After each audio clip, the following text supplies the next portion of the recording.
Okay, big applause, everybody, for our next panel. No, really.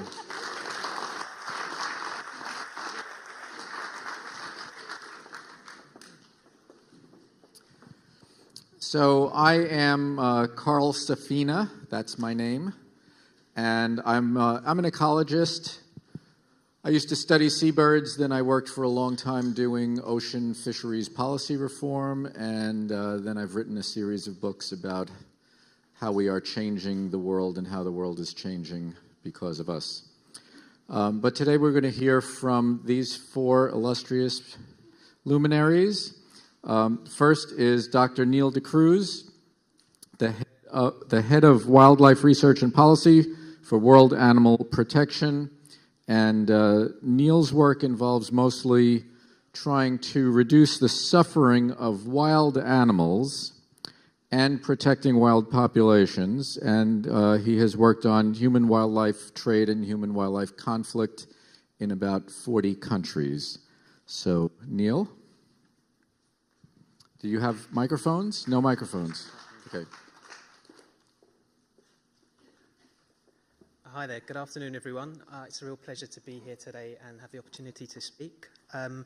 Following on from that introduction, just building on this theme really of compassionate conservation. We've heard a little bit about what that movement is and what it means for wild animals. And specifically, I wanted to use that compassionate conservation lens and focus on an issue, on an area of interest of mine, which is the animal-visitor interactions that take place within zoo and aquaria. So, just a little bit of background for those of you who don't know who I'm associated with. It's World Animal Protection. We're an animal welfare NGO working on wildlife, which is hence my presence here, but also on other issues such as farm animals, companion animals, and disaster response. And we're global in nature. We have partnerships on the ground in more than 50 countries. At the kind of more global senior policy level, we have consultative status at the Council of Europe, and we also collaborate with governments and INGOs such as UN, FAO, and OIE. And just to build into the introduction about myself, I'm by no means unique, but I feel like I'm a bit of a rare species myself in that although I am employed in the animal welfare sector, my training was in conservation biology. So my master's, my PhD, and I'm fortunate enough to spend a lot of time in biodiversity hotspots, such as Madagascar, where I've really seen the frontline threats and challenges that face the continued survival of wildlife. So I do really feel like I've got, especially as I still have visiting academic status at University of Oxford Wildlife Conservation Research Unit, so I feel like I've got a bit of a unique perspective on both sides of those issues. So just to give you a little bit of, we've heard a lot about ethics and policy positions, so just to give you a little bit of background about where World Animal Protection sits, we've gone through that same kind of analysis and questioned the role of zoo and aquaria in the modern world. And we came out the other side feeling very much that there is an important role that zoo and aquaria can play. So just to be clear, we're not anti-zoo. But of course, as it seems like a lot of the conversations both that have been going off here on the stage and also during the coffees, etc., there is that recognition that there are problems with some zoos and there are problems with some practices. And it's really about trying to find that collaborative way to work together to address them. And just to kind of touch briefly on what we see as the 5 kind of key remits or interconnected goals. You have got conservation, so of course the protection and continued survival of wild populations. You have got animal welfare, which we will summarise briefly here as the psychological and physiological well-being of the individual animals. But of course you have got education, and by that I don't just mean information and awareness, but actually translating that into attitude change and positive human behaviour change as well. Of course you've got research. There's a unique opportunity both in situ and ex situ to answer and to develop on meeting these goals. And of course you've also got entertainment, footfall, actually getting people through the gates to generate the conservation dollars, shall we say, to help reach these goals. And of course a key thing here is that there can be unfortunately conflict amongst these different goals at different times. So again, just really looking at the animal visitor interaction issue. By here, just to give you a definition that I'm currently using, Those are interactions or situations where there's close or direct contact between the visitors and wild animals within these facilities, and have a range of different types of activities such as handling, feeding, riding, walking with. As you can see in this image, a family smiling while they hold a green sea turtle for a selfie. But I'm also currently kind of broadening out that term a little bit more to also include, for now at least, close or direct contact between staff where those animals are being used in shows or performances for the visiting public as well. So, as I'm sure we probably all agree, there's certain situations and species where there can be really positive impacts from animal-visitor interactions for animals and for visitors. But, of course, unfortunately, there can be in situations where it might be the species biology, it might be the actual practice, or just the way that it's carried out, that it actually can have negative impacts on animal welfare, conservation, education, and visitor enjoyment. And there is a real risk, as we've heard earlier, that people do believe in zoo and aquaria. They do think that they're having, they turn to them as a source of information about wild animals and how to protect them. So there is a danger that when this is done poorly, it can bring the community into disrepute. I wanted to put this image up because the image that I just showed you of that happy family with the turtles, this is the same facility where 299 turtles are dead because a pipe broke and they died because of heat exhaustion. In my opinion, that tank in particular is too small for that number of animals given their solitary and their migratory nature. But the key thing here is not only the questions about how the animal perceived and experienced the handling experience, but it's also things that we touched about earlier. What did the animal go through beforehand and afterwards? This was an intensive commercial captive breeding facility. So it's the before and after the event of the interaction itself as well that also needs to be taken into account. Why I wanted to raise this issue at this particular prestigious event with you all here is that it seems like there is a bit of a movement at the moment in the external world beyond just our community and our interest in this issue. I think that's definitely highlighted by the animal welfare strategy that was created by WASA, and it was a great opportunity and experience to be part of that process and to input into it. And there clearly is section and text and comments about the use of animal visitor interactions within zoo and aquaria, so it was great to see that as a topic highlighted. You've also got what I would say the wider tourism industry. In the USA on the 11th of October 2016, TripAdvisor and its Vital brand did announce an end to the sales of contact with captive wild animals or endangered species, and this was with endorsement from the UN World Tourism Organization. And it's difficult to know exactly what was behind that decision, but I think the fact that you've got situations such as Tiger Temple in Thailand and other issues like that, I'm sure it must have played a part with the whole distribute angle. Another key moment I wanted to bring attention to was just happened a couple of days ago, where the CITES General Secretary John Scanlon in Geneva at the Global Summit World Travel and Tourism Council called global leaders in the tourism sector, in his words, to join the fight against illegal wildlife trade, given their unique position. And I think a key part here is that, of course, not only do zoos have this as a key issue of interest themselves, because it is one of the threats to wild animal populations. I think another key thing here is that just to recognise that just because trade is legal does not mean it's not having an unsustainable effect on wild populations, and also doesn't mean it's not having a bad impact on, or a terrible impact on, wild animal welfare. So it's interesting that you've got these leading players from the different sectors all coming together and really putting a spotlight on some of these key issues. So just to kind of give you an idea of where I personally am with, and who I'm working with, and what I feel we could really benefit from help from individuals and experts and professionals such as yourself, is that when it comes to animal visitor interactions, a big problem I think is at the moment we don't really have a full picture of what's happening, where it's happening, and until you can do that, it's very difficult to work out what are those practices and species and situations that need to be phased out pretty sharply. Which of those are great and should be championed and should be replicated around the world, and which of those situations which kind of sit in the middle. And a little bit of tweaking here and there and a lot of thought and attention could really put them into that sphere of being a positive thing. So in collaboration with WASA and Wild Welfare staff, we have initiated the first global review of animal-visitor interactions in zoo and aquaria. And we're at the point now where the data set's pretty much complete, so we're just completing the analysis and really getting to a point where we've got that global snapshot or landscaping. But I think that's where the difficulty comes in. When we've got that full picture, the next step is asking those difficult questions and challenging certain practices and championing others.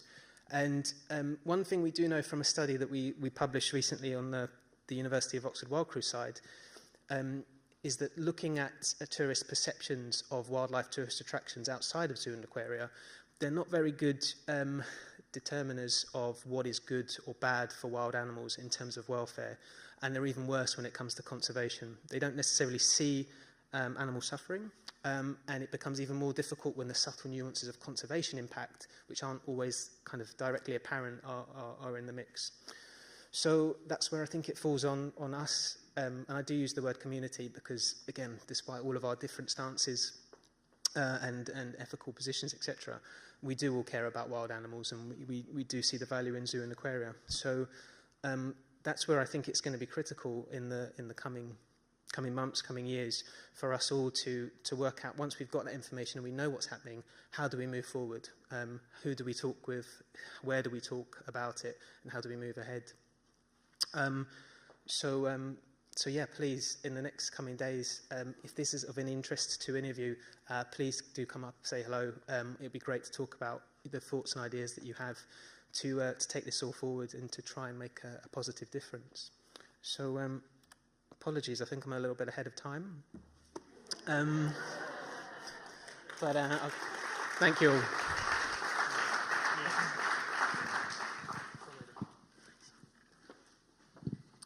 Thank you very much. And next we have Dr. Jenny Gray, who is the CEO of Zoos Victoria and the WASA Council, and has worked in the transportation, banking, and airline industries before getting a PhD in ethics. And all I have to say is I wish everybody in the airline industry could get a PhD in ethics.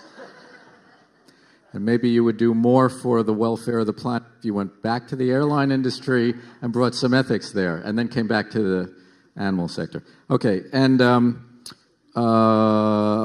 I also wanted to mention your upcoming book, which is called Zoo Ethics: The Challenge and Bad Handwriting. Challenge of compassion. The challenge of, not the challenge and, right? That makes sense. The challenge of compassionate conservation. Take it away. Thank you. I'd like you to imagine for a moment that as we're sitting here, we heard a noise down in that corner, a bit of a scuffling noise. And we had a closer look and we realized there was an animal. And if I'd known this, Ron, I would have said it's a coyote. But it's actually a rat. And it's down there, just there, beautiful, quite healthy-looking rat. And we would get together and say, well, what do we do with this rat now? And I guess, whoever's down the closest would be able to say, well, let's capture it, and we would try and contain it. And we would still have the dilemma of what do we do with this rat? We could just leave it alone. Some of us would say, leave it alone. It's healthy. It seems all right. But it might be a female rat, and it might be pregnant, and I'm not sure Ron and Scott would thank us for leaving a pregnant rat in this lovely auditorium. And so some might say, well, there's really good universities, or there's science we could do. We could put this rat into a facility and start learning more. We already know an incredible amount about these smart, charismatic, funny animals, and we could learn a whole lot more about rats if we had the time to do that. And others in the audience would say, no, that's an abomination. We're not going to give the rat over to scientists. Let's put it out. Let's just set it free out in the grounds of the zoo. And we know that 90% of rats don't make it through the first year of life because the place you fall on the food chain as a rat is pretty much near the bottom. And in all likelihood, if this rat doesn't know its environment and it's not very savvy, it's not going to make it through tonight. but it will serve a very valuable purpose for somebody else.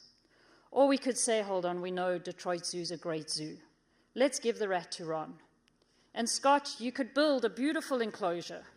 It could tell people all about rats and how important they are, what their important role is in the whole food chain, and how well they live down in our sewers and up in our houses. And it would be an incredible experience. It would be educational. It would move us forward. And some of you might say, let's just kill it. And we've caught it. We're not going to kill it inhumanely. We'll take it down to the veterinary team, and they'll gas it or give it a little injection, and it'll die a humane death. And every single one of those are valid responses to the question of what to do with the rat. And I could derail the conference right now by asking you all to vote and then defend the position you would choose on what we should be doing with this rat. And we could argue about it for ages.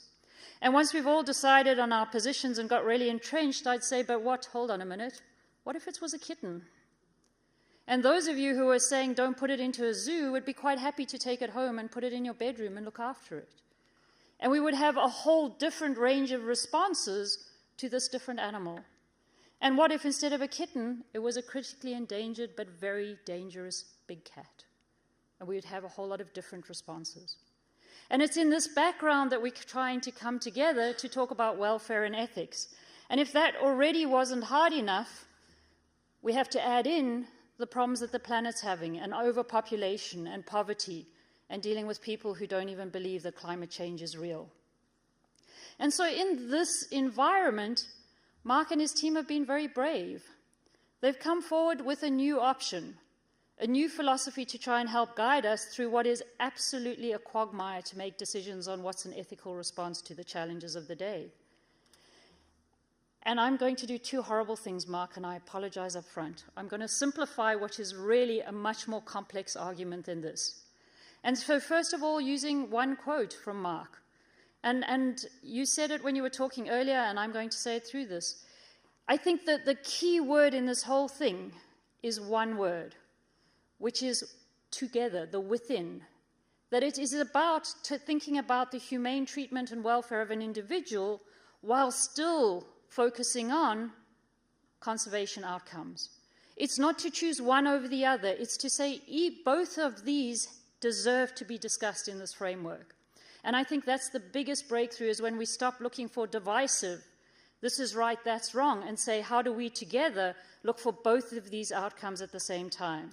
And that's why WASA has two strategies. And we've talked about caring for wildlife, but at exactly the same time, we launched Committed to Conservation at the same time. These strategies work together. The people who wrote them work together for the reason that there's not a one over the other, but both of these topics are critically important together. And then the engineer in me said, let's try moving away from this just being about two issues. Let's make it a little bit more complex and use a graph. And so, simply put, we can draw a graph that says, is this action, whatever it is that we're going to talk about, good or bad for the individual?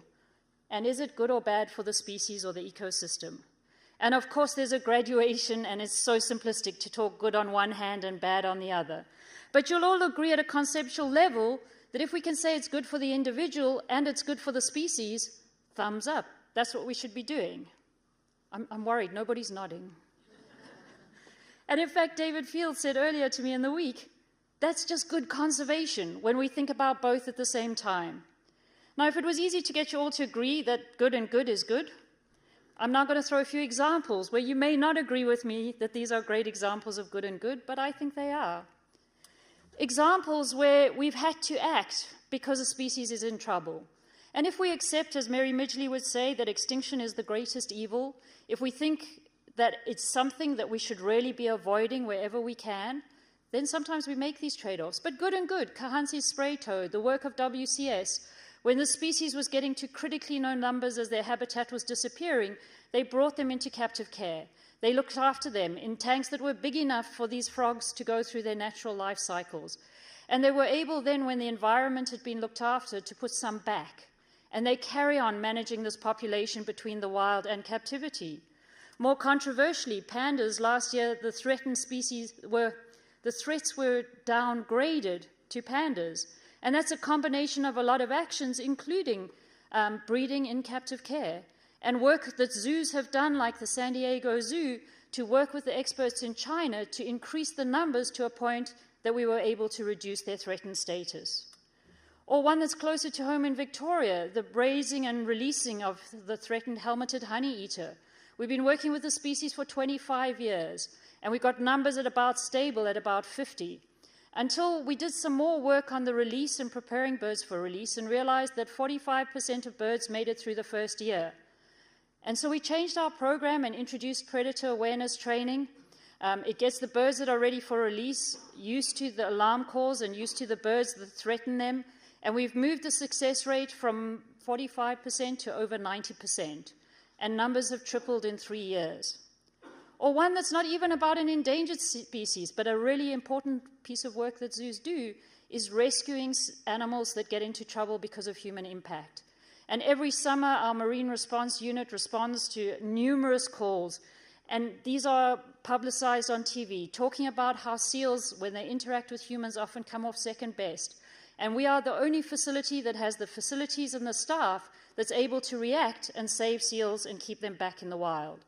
So while it's easy to talk about what we agree on, I would suggest it's also easy to say what's bad and bad. Because there's no doubt if it's bad for individuals and bad for the species, they start to go extinct. And the things that fall in this category probably shouldn't even be called conservation. These are the things that threaten the survival of animals. And so whether that's over-harvesting for illegal wildlife trade, whether it's keeping animals as pets in completely inappropriate situations, or destroying their habitat so they have nowhere to go, these things are bad for individuals and they're bad for the species. Or just killing the mature adults. And so while we can agree on those two areas, and I think we should be coming together as a community that says let's tackle the bad and eliminate those, and let's work on having more and more examples up in the green tick, where we seem to spend most of our time is working on these really difficult, tricky problems. The ones where you have to make a trade-off, because what's good for an individual is probably bad for could be bad for a species and vice versa. And this is where wicked problems come into it, where we wish that we didn't do bad things. We talked about sometimes good people do bad things. Sometimes we don't have a choice, but to do nothing is no better. And so the issue of feral cats killing endangered native species is a massive issue. In Australia, the Threatened Species Commissioner has identified 5 species that right now are critically endangered due to the impact of feral cats. We work with 2 of those. Susan Zoo works with 1 of those. We're in a whole lot of trouble with species. But when you put it down to this grid again, what's good for the cats to be allowed to live out their natural lives, hunting and killing, is bad for native species. And what's good for the native species of killing cats is not great for the cats. And we can find ourselves really quickly polarized and yelling at each other and getting death threats from people from one of either of these camps that are inflexible and not understanding lots of the complexities. So how do we decide? And I think where we can use compassionate conservation is to help us make better decisions, to move both of these in a different direction. And so to have options which are not quite as good for the cats, they look a little bit embarrassed about having to wear the collars, but are a little bit better for the wildlife. Or options like cats being contained inside, but still that which is not as bad as I assume, being dead. At Zoos Victoria, we've been adopting the decision framework that's used by the RSPCA in Australia to help us making these decisions. They ask 3 questions that we think we should answer whenever we take an action. Is it justified, which often gives us the conservation question? Is it humane? Are we using the best welfare science behind that? And then ultimately, is it effective? What is the likelihood of success? And using these 3 questions, we quite quickly can see if something is 3 yeses, let's do it. If it's 2 yeses and 1 no, we know where our weakness is, and we work really hard on trying to fix that. If we can't fix that, it gives us ground to understand where we're liable to interact with other people that may not be in agreement with us. But let us not forget that we often tell these stories in simple ways, but there's an enormous amount of complexity behind every one of these decisions. And what I'm showing on a simple 2-dimensional matrix does no justice to the complexity of conservation and fighting extinction. This is an eastern barred bandicoot. At one point, they roamed right across Victoria. They're pregnant for 13 and a half days. I love the half. I'm not sure why it's important, but 13 and a half days. They have 3 to 4 litters a year with 3 to 4 young. We should be knee-deep in eastern barred bandicoots. but they're currently listed as extinct in the wild. They don't exist in Victoria in the wild anymore. And that's because they're profoundly, profoundly impacted by cats and foxes. They evolved in a time when there was no ground-based predation. Their only defense mechanism is to sit in a bush, which is great against raptors. It's horrible against everything on the ground. And it's horrible when sheep graze all of the available cover. And so in order to save them, we dealt with enormous numbers of complex decisions. Sure, you can put up fences. That's one of the solutions. But even that is not without problems. Because branches drop. In Australia, we drop branches when it's hot. We drop branches when it's windy. We drop branches when it's cold. And trees fall over if it's wet. And in case you didn't have a problem with branches, you got wombats. And there's nothing wombats object to as much as a fence that stands between them and where they want to go. And so they dig a hole that anybody and his dog can follow them through. And if you get it right and you build that watertight container fence that won't let a cat or fox in, you then get overabundance of other species, and you end up with a whole lot of other tricky decisions to make. And so we're trying some new things, but none of these will get rid of these difficult dilemmas. So we're trying islands, and we're trying guardian dogs. And we're trying to make decisions that are based on good data and good science. When we introduce eastern barred bandicoots onto an island as an insectivore, what we had to make sure is that we don't then drive another species towards extinction by introducing a new animal into that environment. And along the way, we have to make sure that our community cares as much as we do about this little brown hoppy animal, and so that they will support us and they'll stand behind us. We use our zoos to grow compassion, that children care about animals, and it's not a real monkey, and the kids can't do real work. But we want children to care. We want children to know what it is to be kind to animals, especially when they're growing up in an environment where they don't get to do that. We want them to be filled with wonder so they know the tragedy that would occur if we lost amazing animals off the planet, so that we become passionate advocates. And we've had a few questions on, can zoos really make a difference? The answer is resoundingly yes, and we're starting to publish more and more of this. 96 Elephants, the campaign run by WCS, has led to the termination of ivory trade within the US. That's remarkable. When we talk about palm oil in Australia, back in 2009, under 40% of visitors to zoos and under 40% of the general population even knew about palm oil and what it was. As at the last survey we did earlier this year, 96% of New Zealanders and 93% of Australians know about palm oil and are asking to have it labelled properly in Australia on our ingredients lists. Unfortunately, the 10 people who held the actual decision, 9 of them fall into the 7% who don't believe we should label. We can make a difference. We can move people's attitudes, and we can drive them to action. They will join us as passionate advocates for animals. And if we do that well, we will be able to fight for a future rich in wildlife. Thank you.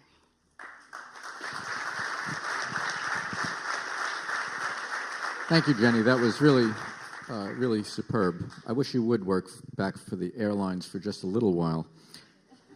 Anyway, okay. Next is Daniel Ramp, Dr. Daniel Ramp, Director of the Center for Compassionate Conservation at the University of Technology in Sydney, a conservation biologist and behavioral ecologist working on human-wildlife conflicts and wildlife trade and working to improve the lives of wild animals. Thank you, Carl. Thanks to Ron also for enabling compassionate conservation to have such a prominent role in this important conference. The Centre for Compassionate Conservation at UTS was established in 2014, and we've undertaken a journey towards really trying to create thought leadership and practical applications of the blending of animal welfare and conservation to work out what it actually means to incorporate individuals into conservation practice. And it's actually more challenging than it seems.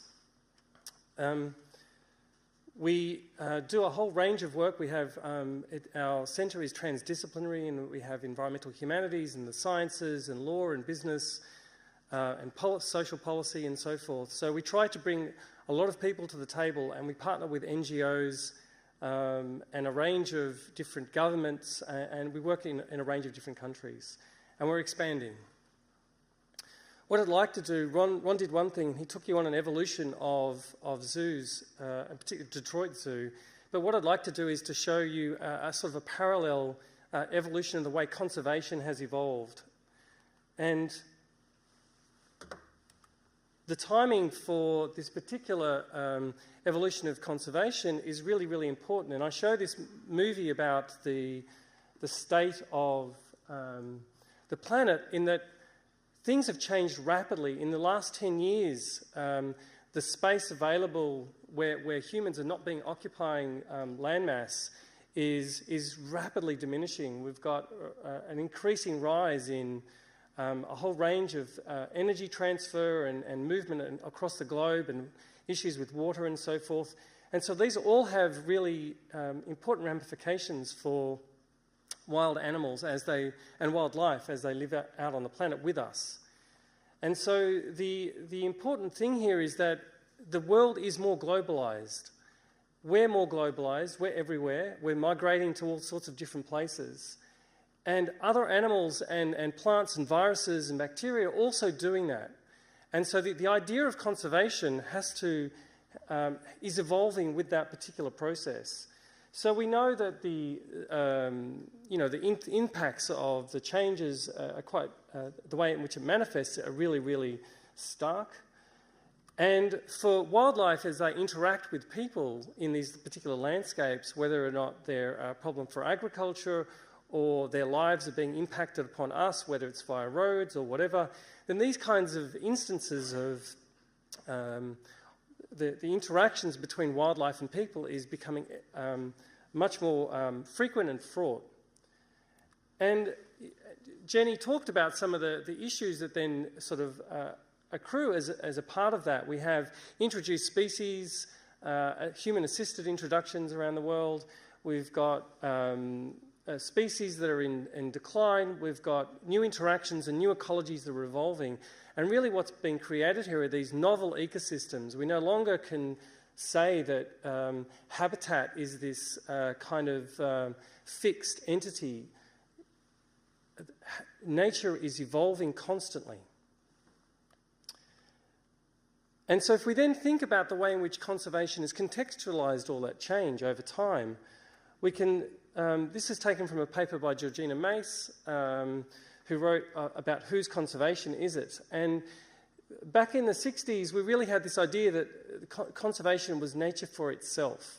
So we focused on species and wilderness and creating protected areas. It then evolved into nature despite people because we really started to recognise the kinds of threats and processes that were occurring, and we tried to document and sort of attempt to mitigate some of those particular threats. I think in the noughties we really saw the rise of win-win conservation, or the new conservation versus old conservation. This idea that to incentivise protection you needed to show the value to people. So it's a very anthropocentric view, utilitarian view of the protection of nature. And so a number of NGO organisations have become very, very successful on backing this particular kind of idea.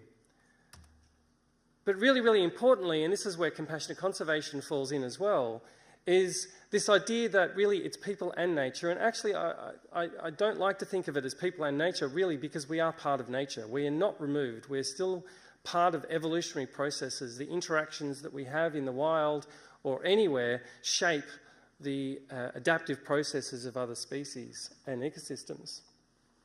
So the idea between people and nature is really to focus on resilience and sustainability, and particularly of social ecological systems. When we think about the way that mainstream conservation then acts in order to protect, for the most part, we're still stuck in the 90s and 2000s where we're trying to protect species from going extinct at the cost of others. And so fundamentally, the actions that are taken on behalf of conservation are to kill species. So killing for conservation has become the normative process right around the world. And so whether it's hunting or removal of introduced species, or whether it's fumigating of wombats or whatever it is, these kinds of practices are the norm. And so what we're doing is apologies, that's come out a little bit different than it's supposed to, but we're normalising harm, and we're sanctioning it. So we explicitly sanction the application of, this is a poison called 1080, and so this kind of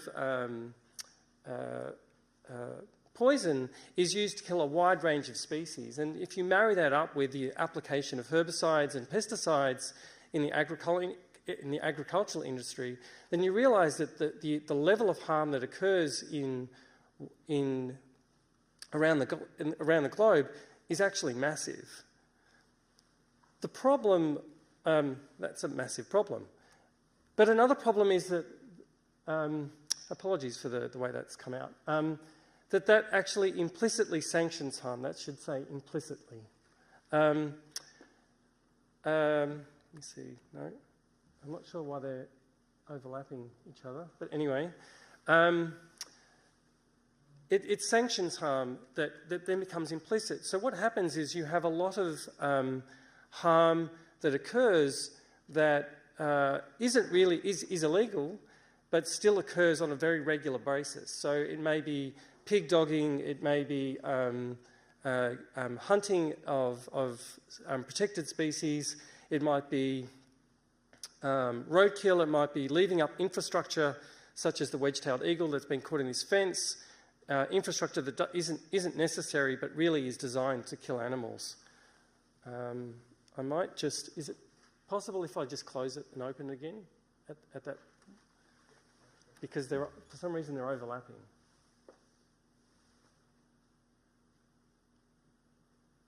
Can I open it just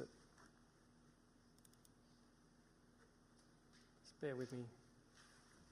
Thank you. Okay, so where does that leave us? For me, what that does is it realises that there are some particular tensions in conservation I think are really relevant to this group here. If the goal of conservation is to promote the flourishing of non-human life,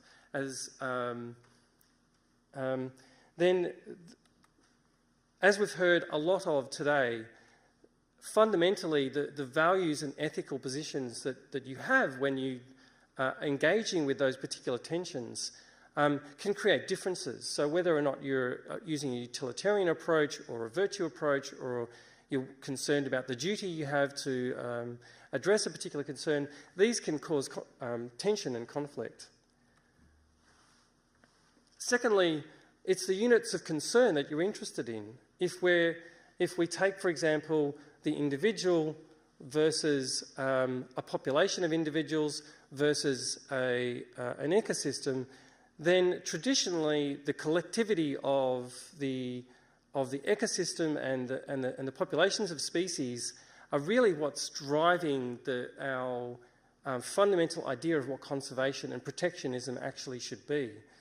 And it's that focus on collectivity that really is driving a lot of this tension. The third thing is this idea of objectives. So what is the goal? We've heard some speakers talk about the maintenance of protection of nature. But at what point do you maintain it?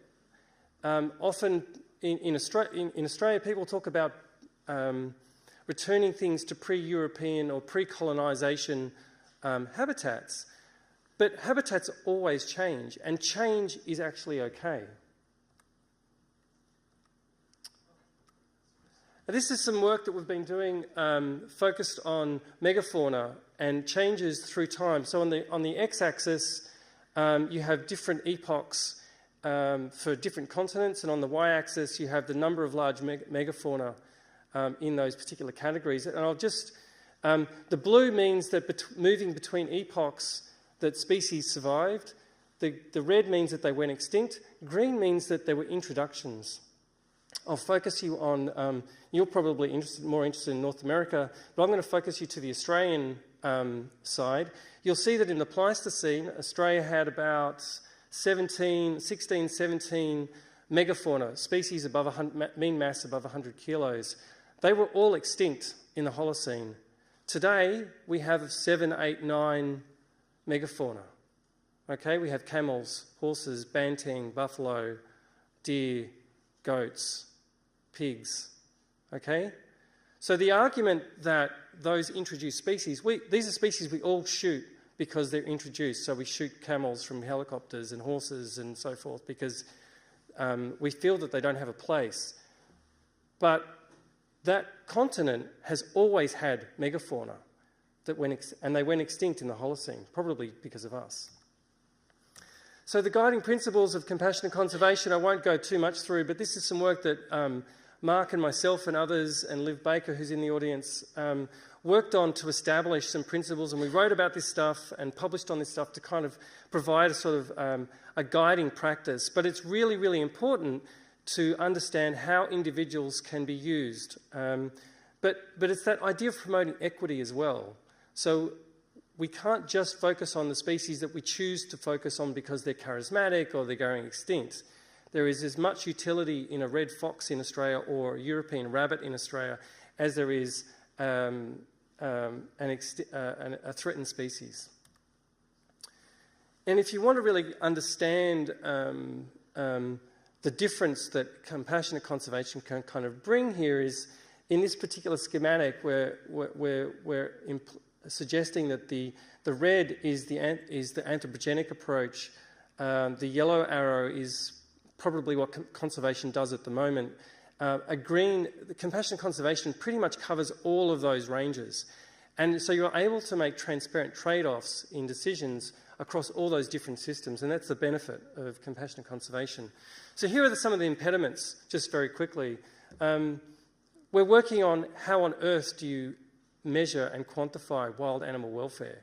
We've got a number of projects.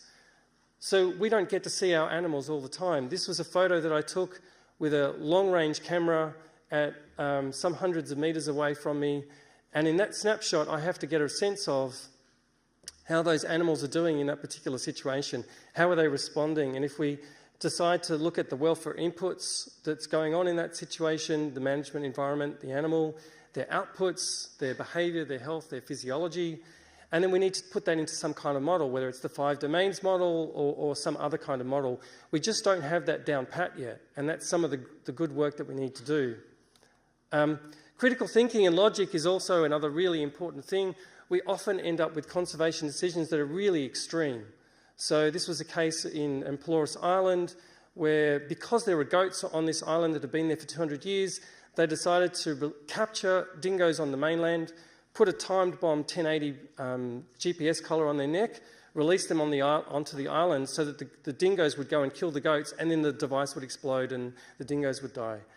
That's extreme. Thankfully it was stopped.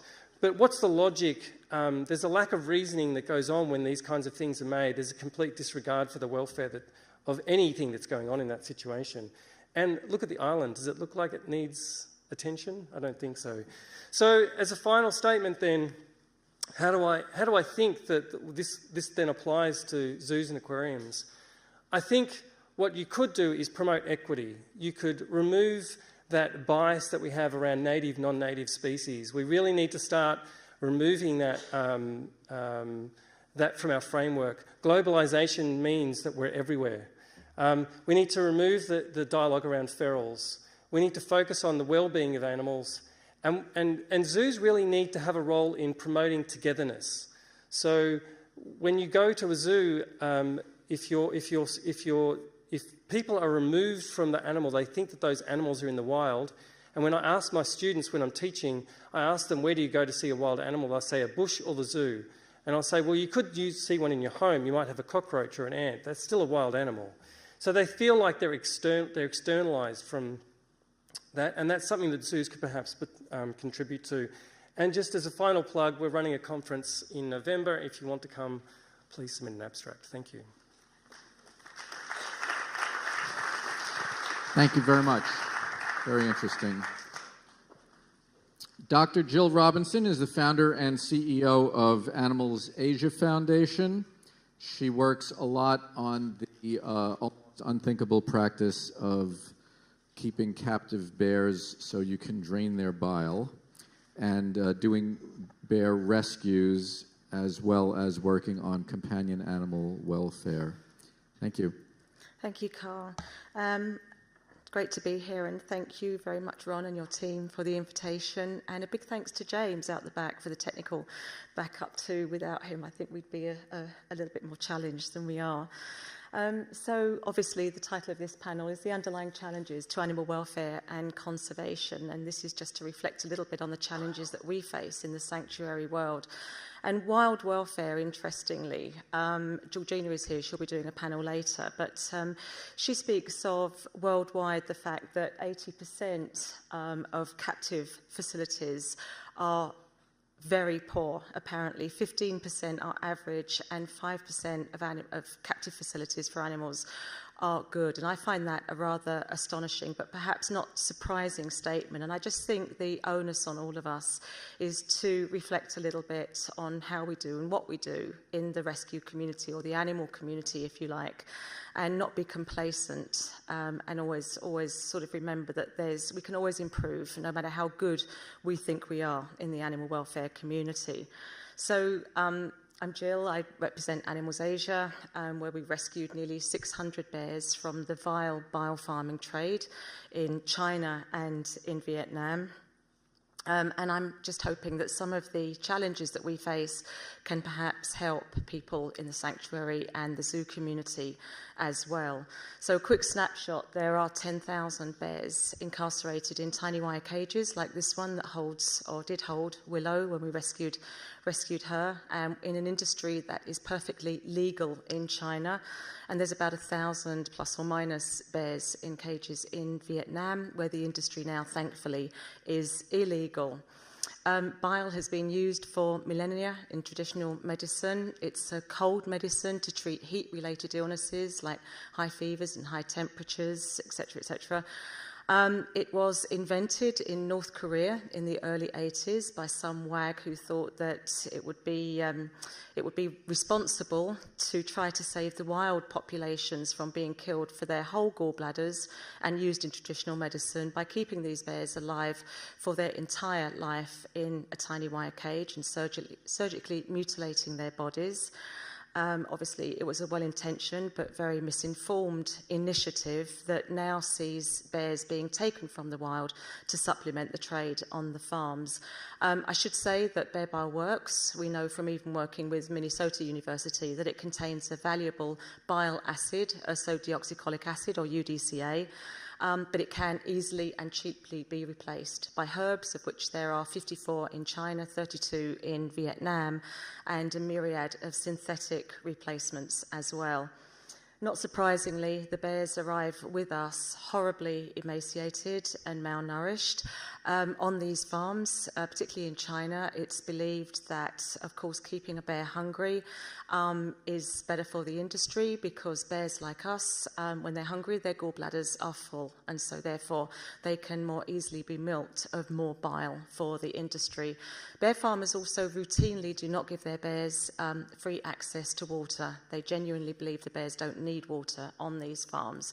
Not surprisingly too, when the bears arrive with us, because of the stress and the torture, the torment on these bear farms, many of them have heart-related problems, heart disease, dilated aortas, and they need a hell of a lot of drugs from us to mitigate that.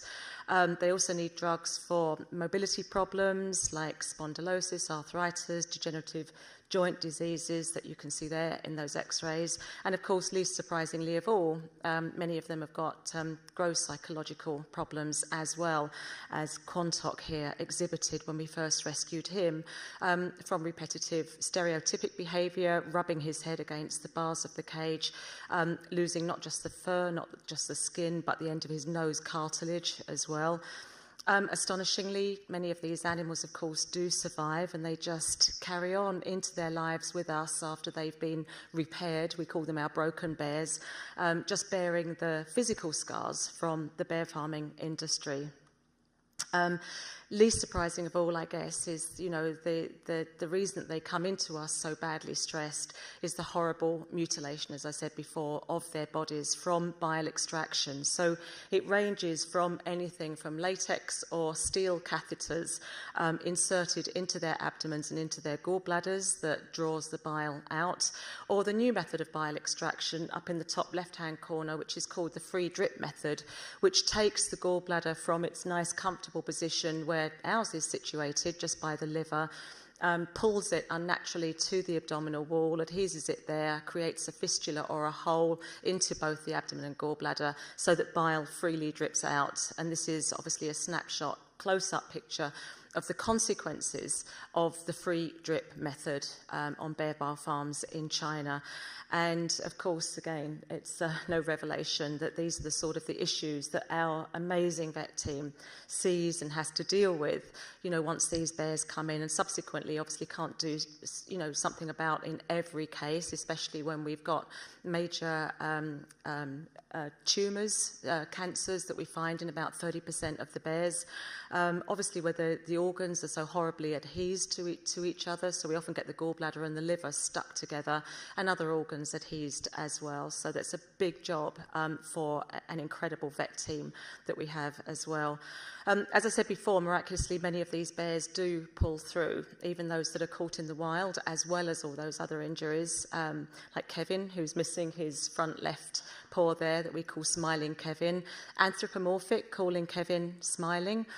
Anyone that thinks I am being anthropomorphic, I think, could perhaps go back to the animal welfare books and start looking a little more closely about the vast repertoire of emotions that bears, and indeed, of course, all other species share alongside human beings. And, as we know, and as a fantastic zookeeper here in the UK, in the US, Elsa Paulson, who has since tragically passed away. But as she noticed, of course, bears smile. Their mouths turn up in a deliberate smile when they're having fun. Again, another anthropomorphic time bomb there, if you like. But I think, again, the onus is on us to recognise this, that bears do indeed smile and enjoy life, and again, have that repertoire of emotions that are just as robust as ours, perhaps in slightly different ways, but no less meaningful to them.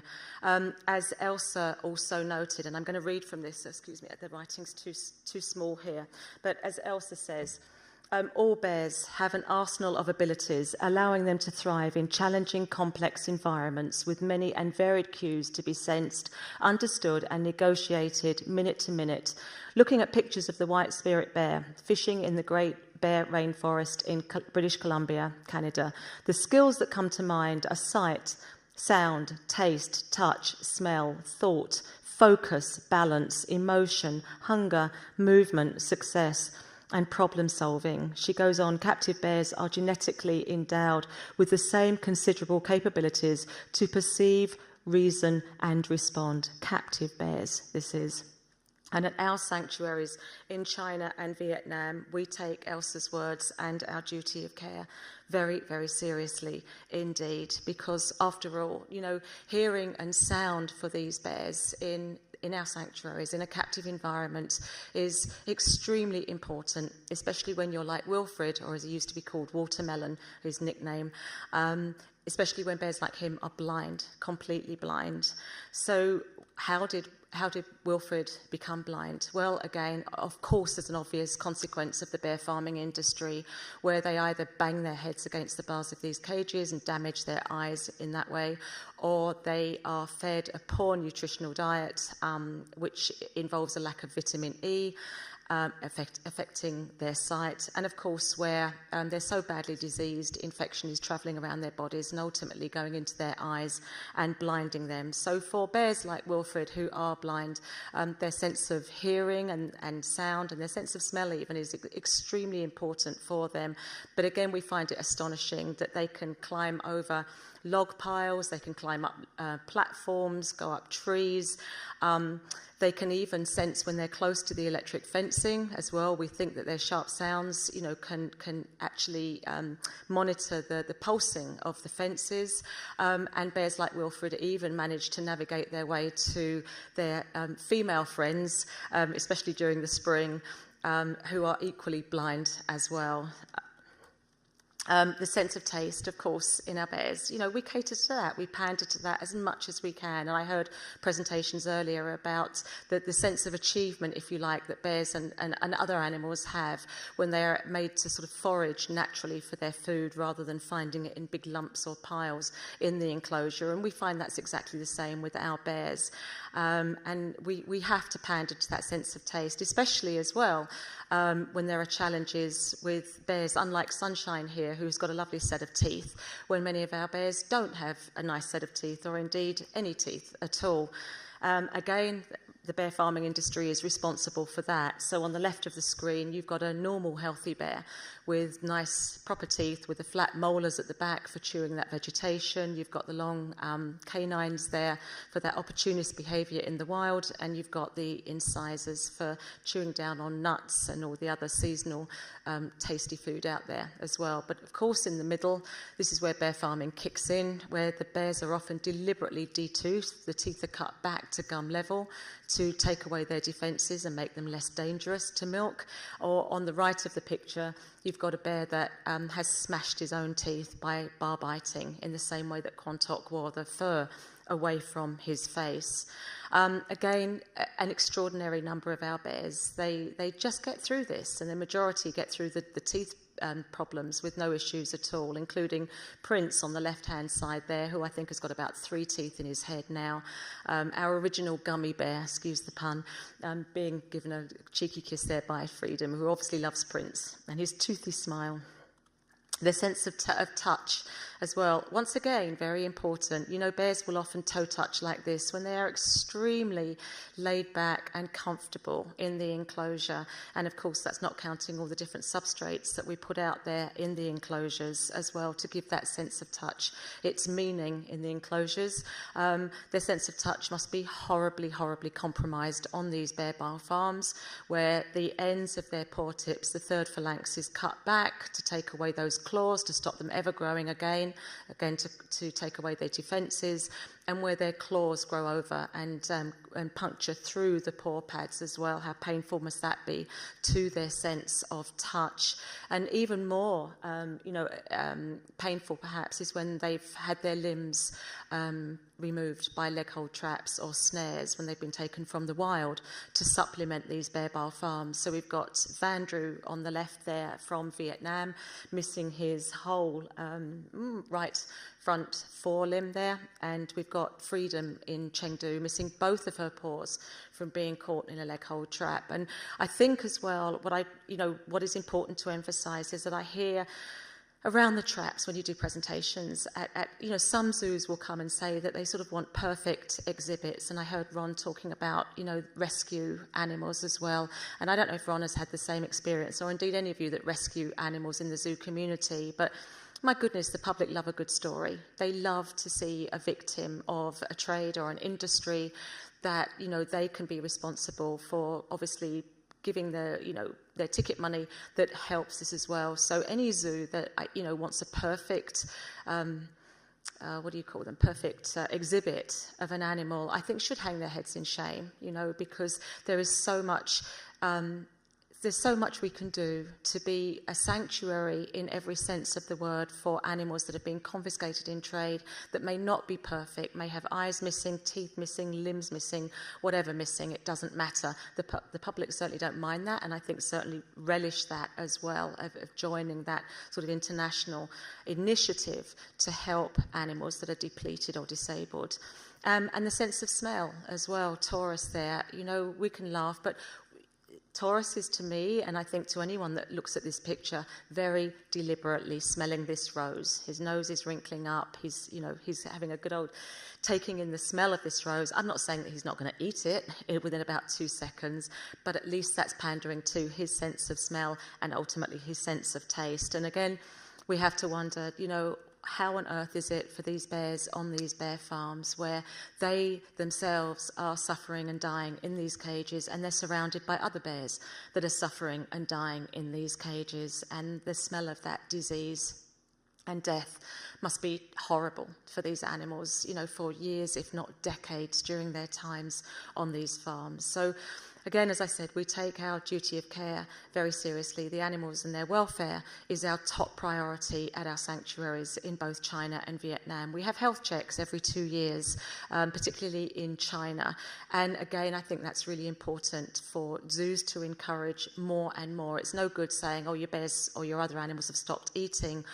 Oh dear, what's the problem? After 5 or 10 years of having that animal as an exhibit, we should be doing more health checks, because species like bears, I'm out of time, are very good at hiding their disabilities. So again, we have all these various systems in place to understand how our bears are medicating, obviously from hiding all those medications in those thousands and thousands of fruits, shakes and marshmallows, the training to aid the welfare, to stop them needing an anaesthetic all the time if they need regular intervention like BAMPs for blood draws, but training them positively to have those blood draws nearly at the end, and just to, again, having that management and care so they have the choice to go in and out of their dens any time that they like. And that's one thing, again, that does disturb me about some zoos that put those doors down and prevent those bears or their animals from going back into their dens whenever they want to, because they want to keep them out on display so that the paying public can see them. So I think shame on zoos that do that and don't give them that choice to come in and out as they desire. And of course, playtime is really important too, not just for the bear's own pleasure, but to continue getting bodies that are depleted more healthy as time goes on. And right at the last couple of slides, at the end of their life, and I think this is very much overlooked as well across the zoo community, when the bears die, it's not just a vet decision, or shouldn't be. It should be a decision of all those people that have been working side by side with those bears, because it's an absolute privilege to be working with those individual animals. And together, that choice, that decision should be made when an animal comes to the end of the life, so that proper closure can be had. And when I talk about closure, I mean right at the end as well. It's, I wonder very often, how animals are dealt with at the end of their days. And I think we forget that it's not only a respectful gesture to the animal to have a ceremony. Why not? Have animals, as we do with the bears, buried with their favourite food, their favourite toys. Everybody coming, not just the vets and the people that care for the bears, but our cooks, our cleaners, our admin staff, anyone that wants to come, because everyone will have formed a bond with those animals in some form or another. And again, it's a form of closure for the people, for the staff, to be invited along to say goodbye to those animals too. So with thanks to you for allowing me, I'm so sorry I ran a couple of minutes over time, from our Smiling Foxy, as we move on to continue to end one of the most egregious practices in the history of the world until the cruelty ends, and bear farming certainly ends. Thank you very much.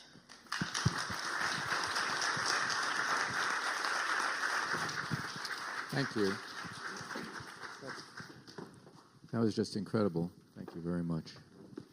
Okay, do I have cards?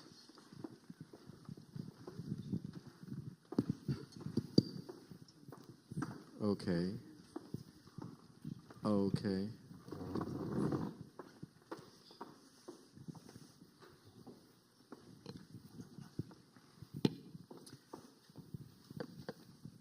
Okay. So we have only one card with questions. So I think you can think of questions. Raise your hand, and I will be able to take some verbal questions. But this question says, does compassionate conservation justify extinction? Australia would be completely overwhelmed and dominated by humans, cats, and foxes. Something wildlife is, our wildlife is core to identity, including for indigenous peoples. So I think that's for you. So tackling the idea that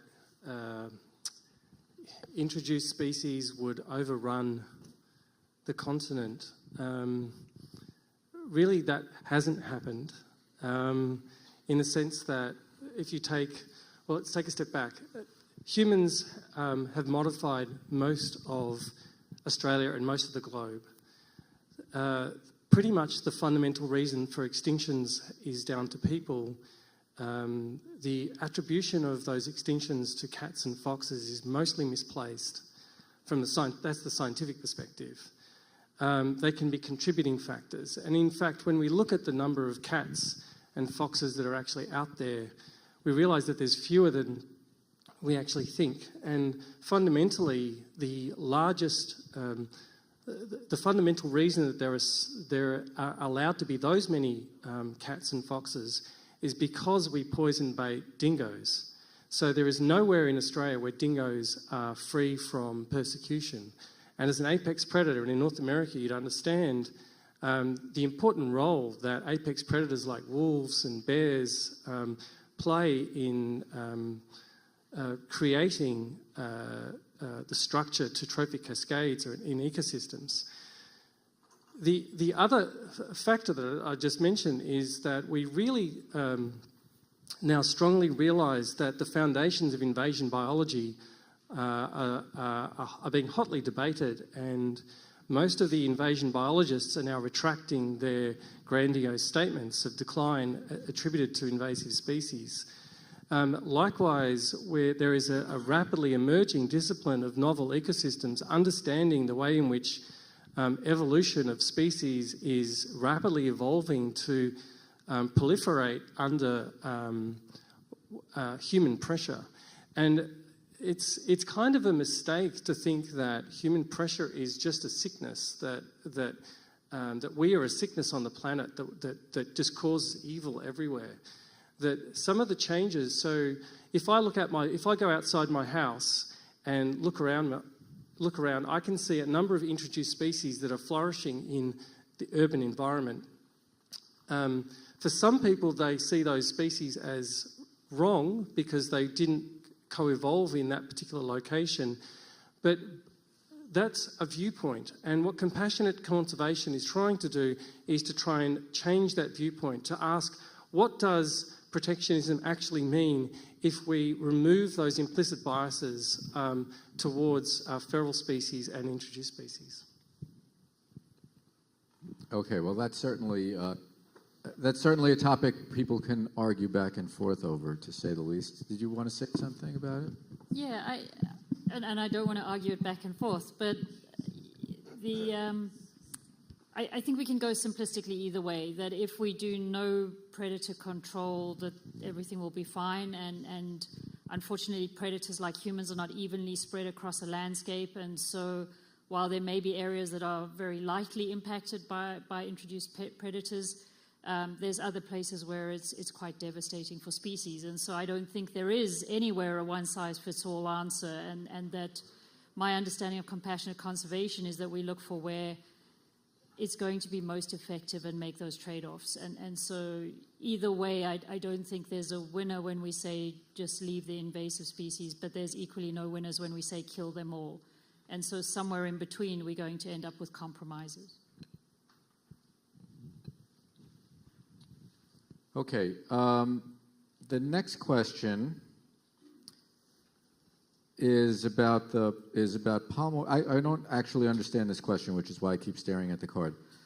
It says the palm oil crisis is being fought by many, many organizations. So why need to think Zoo Victoria is responsible for zoo visitor awareness? With pleasure. I understand the question. You do? Okay. Yeah. I mean, absolutely. Every threat is fought by multiple people on multiple fronts. But this one is easy to answer. Why do we think we're changing behavior? Because we measure it. We've asked people to do very specific actions, and we measure whether or not they do those actions. And whether that's signing petitions or writing to politicians. We've also called for a very specific outcome, which is the labelling of palm oil in Australia. And certainly the colleagues in New Zealand, this is a coalition of zoos across Australia and New Zealand are working on this together, not just Zoos Victoria. There are also NGOs working with us, and we can track that. And so as much as I can say we've seen a change, I know that we have played a significant role in this. We've invested time and resources, and we track the direct impact and the actions that our visitors take. And we don't take credit for the actions that other people do. We acknowledge the work of our New Zealand colleagues who did a tremendous amount of work in this field. As I say, they've got it up to 96%. And it's kind of unfair if you're going to say, tell us when you've done good work, and when we say, well, here we've done good work, you say, well, lots of other people have as well. Yes, of course.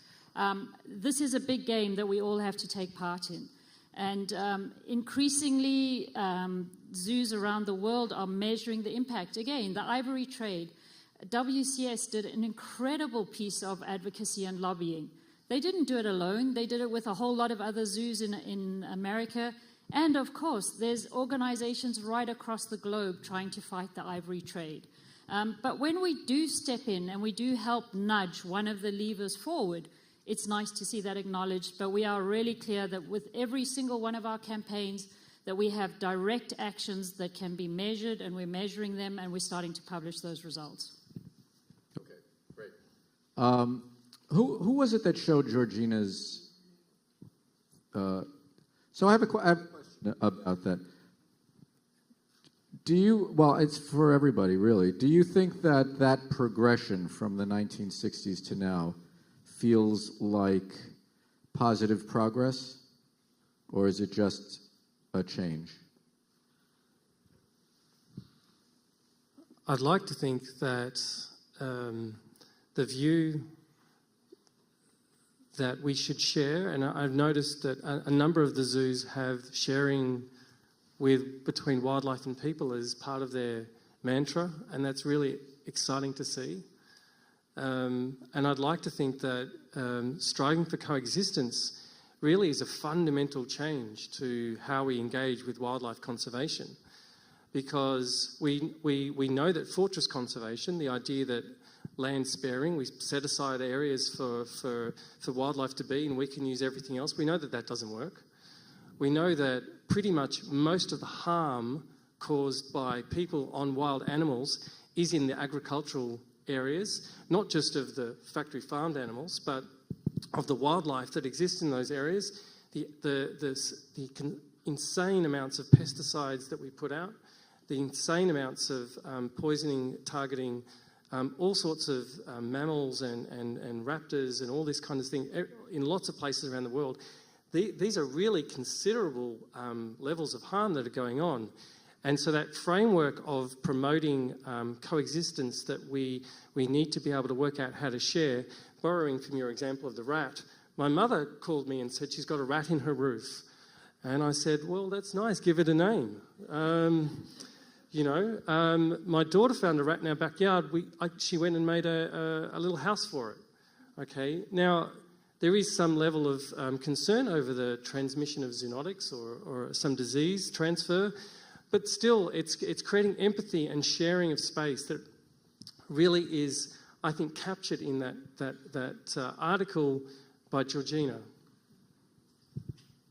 Okay, next question on the card here. It says, how can zoos and aquaria educate the public that not everyone has the right to see or interact with wild animals? Anyone want to answer that question? Yeah, sure. I don't think, personally, from the research we've done so far and looked at the different visitor-animal interactions that are taking place, I don't think that really is the question in terms of who has the right to see wild animals and who doesn't. I think it's more about how should they see those animals, how should they interact with those animals, and what animals should be involved. So, yes, of course, there's multiple different ways that people can see wild animals in the wild, in captivity, in sanctuaries. But yeah, I think we're going down a slightly wrong path if we start focusing on who has the right and who doesn't. And can I add, there's a really scary principle as well. If the only way we should see wild animals is in the wild in a way that doesn't impact on them, which is quite hard to imagine, especially if 7 billion people want to see them, then we will start trying to triage who's allowed to go. And it's inevitable that it's going to be the rich and the powerful who'll be allowed to go and see animals. And when we were talking earlier, and Clifford was talking about his operation, those little children in Pretoria who grow up with the heritage of lions will never see a lion if they don't get to visit one in a zoo and see it. And so, you know, to be able to have some kind of holier than thou and who gets to see an animal and who doesn't, I think that's problematic, especially if we want those very children to grow up to be responsible adults who care for lions instead of people who just don't understand that at all. I think again, but that's why the function of zoos, and we talked about this earlier, should really embrace being rescue centres as well for animals that are confiscated in trade, and really then being able to have a public where those animals are not able to go anywhere, absolutely anywhere, to stop this perpetual breeding, but have animals that don't have any place to go, and look after them appropriately to at least show the public, some semblance of a natural environment, if you can, in those enclosures. And that's where I think, a lot of zoos do fall down. And I'm speaking specifically about zoos in Asia. We see the grimmest environments. And, it's only recently that we've begun working with zoos and embrace that now in Asia, because I think, again, once we can start to work together with the trust of zookeepers and zoo directors, we can then start talking to these facilities about animals that are utterly inappropriate for a captive environment, as Ron was saying, has done, obviously, with the elephants. And that's the sort of initiative that we at Animals Asia, we absolutely embrace, Ron, and we hope to be developing that more and more within the Asian zoo community to stop the exhibition of animals that are not appropriate for a zoo environment. We're just about out of time, but this next question, I think, is very much to the heart of a lot of what we are trying to consider here. What is the link between exhibiting captive animals and awareness campaigns like 96 Elephants and the palm oil campaign? So the links happen at a multiple of levels. The animals we exhibit give us a platform for people to come into us. So we see 2.5 million people a year. They come to us and they give us the time and the attention where we can talk to them about issues relating to animals. When they're standing in front of an orangutan enclosure looking at orangutans that are displaying natural behaviors, they start to ask questions about orangutans, and it gives you an opening. And we use a methodology called Connect, Understand, Act, where we take our visitors with us on a journey to make these take actions. There's so many different ways that these opportunities present. Do you always have to have animals in order to make impact? I don't know. In an ideal world, that what we did in the 80s would have worked and we wouldn't be having these discussions. If animal welfare messaging just through TV worked, we wouldn't have people still doing acts of cruelty. We know that these are big, wicked problems, and we need every single piece of the arsenal we can get. I think the balance between good for the individual and good for the species means that even when we do that, we must reconsider. And increasingly, we're finding novel ways of putting people close to animals that is respectful of the animal, that doesn't hurt the animal. And often doesn't even include touching an animal. You don't have to touch to understand.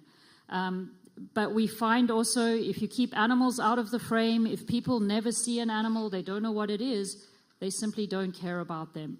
And we find that very challenging. With a lot of the little cryptic, weird stuff that we're trying to save from extinction, the average Australian doesn't know and doesn't see why they should care about it.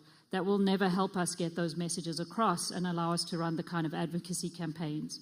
And so while it's kind of easy with an orangutan, when you're trying to run advocacy campaigns for Lord Howe stick insects or snails, it's much harder. And without an animal to show people how wondrous it is, it's almost impossible to get them to care. Thank you. Okay, I know we are out of time, and I want to thank everybody for your attention. I want to thank our panel for very, very thoughtful and thought-provoking ways of trying to be better in a very, very imperfect world. So thank you very much.